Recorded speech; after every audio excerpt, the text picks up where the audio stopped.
Bonjour Guillaume. Bonjour Yann. Alors, première question qui me vient tout de suite à l'esprit. Qui es-tu, Guillaume? Alors je suis producteur de volailles bio, de bœuf et de veau dans la région de Lavaux-sur-Loire. Dès le départ, on a entamé la conversion bio pour pouvoir communiquer sur le produit et puis également parce que ça correspondait à deux choses. Un, notre capacité à produire n'était pas très contraignante. On avait une possibilité assez facile par rapport à la constitution de l'exploitation.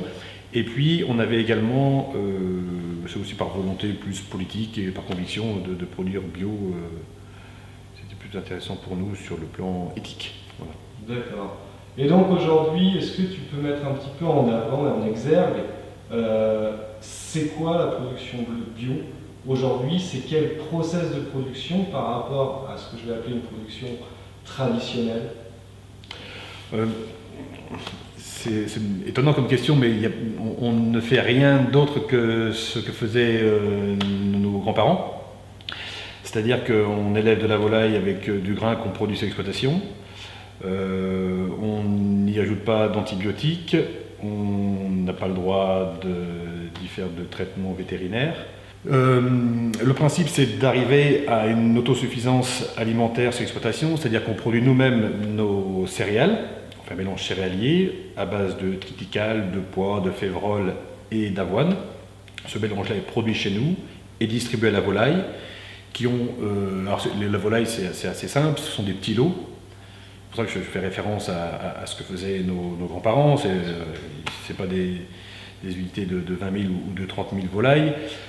On a, nous, des petits bâtiments dans lesquels on met 500 poulets et les poulets, ils ont accès à un parcours qui est... La réglementation doit être autour de 4 mètres carrés par volaille en bio de parcours, et nous, ils doivent avoir 10 ou 15 mètres carrés chacun. Ils ont de quoi gambader. Donc c'est ça, faire du bio, c'est pas très contraignant, il faut juste un peu observer la nature, anticiper, de façon à ne pas avoir ensuite à traiter pour résoudre des problèmes. C'est-à-dire que dès l'instant où les animaux ne sont pas concentrés, qu'ils sont soignés, nourris correctement paillés, eh bien on a un produit qui est relativement facile à faire. C'est pas une grosse contrainte. Voilà. D'accord. Et quand même, j'imagine qu'il y a quand même certaines difficultés aujourd'hui à être bio par rapport à ce qu'on appelle l'élevage conventionnel. Encore une fois, pas forcément. C'est-à-dire que j'ai presque envie de dire qu'on réapprend notre métier. Alors ça veut dire qu'on l'aurait oublié par le passé, mais c'est-à-dire que le fait de l'élevage conventionnel, notamment en volaille, que je ne connais pas bien le conventionnel, donc je vais en parler un peu sommairement, mais ça entend que de façon à ce qu'il n'y ait pas de problème au niveau sanitaire, du fait d'une grande concentration, eh bien on donne des antibiotiques en préventif aux animaux, et puis il y a un certain nombre de pratiques, on les ébec pour pas qu'ils se piquent, on coupe les ongles pour pas qu'ils se grattent, etc. Alors que nous, on prend les poussins à un jour, on les met sous une lampe chauffante pour qu'ils arrivent à se plumer correctement. La lampe remplace la poule couveuse dans les petites fermes, et lorsque le poulet a 5 semaines, qu'il est bien plumé, et bien là on lui ouvre les portes et il commence sa vie d'explorateur de vers de terre. Il va dans les champs, et voilà. C'est juste un mode de fonctionnement particulier qui nécessite derrière une commercialisation valorisante, puisque le produit forcément coûte plus cher du fait qu'on a une concentration qui est plus faible, on a moins d'animaux à produire, donc on doit le valoriser derrière en termes de prix notamment, mais qui est justifié puisque la qualité est aussi là. Un poulet de 100 jours n'a pas la même qualité en viande qu'un poulet de 27-30 jours industriel, évidemment. D'accord. Bon. C'est très clair, ça nous permet vraiment de bien comprendre la démarche aujourd'hui et les ambitions. Je trouve que c'est très agréable d'avoir un message aussi clair et aussi motivé dans la démarche, avec le respect des anciens, comme vous le dites, comme tu le dis, pardon, avec cette démarche très ancestrale finalement.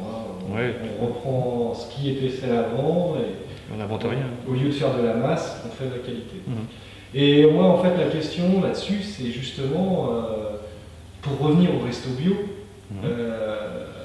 pour toi, producteur, c'est quoi aujourd'hui cette vitrine qu'on peut proposer aux clients? Tout ce qui met en avant le produit nous intéresse. Nous, notre métier, donc, c'est de produire des animaux de qualité, ce que je viens d'expliquer. Après, nous, les circuits de valorisation dont on a besoin, c'est de les vendre directement aux consommateurs chez nous, mais c'est également de les vendre directement, enfin de les vendre au rayon Biocop du magasin. Et une voie de diversification de nos produits qui les met en avant, ça peut être aussi la restauration. C'est la restauration, c'est-à-dire qu'aujourd'hui, c'est un credo qu'on explore peu, parce que je pense qu'il n'y a pas de restaurateurs qui veulent non plus forcément s'orienter vers le tout bio, pour des raisons de contraintes que je ne connais pas, peut-être aussi par choix, ce qui semble être ton cas.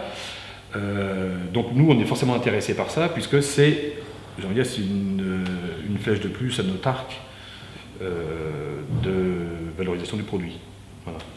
D'accord. Et donc moi, ma dernière question, qui va revenir un petit peu sur la restauration pure.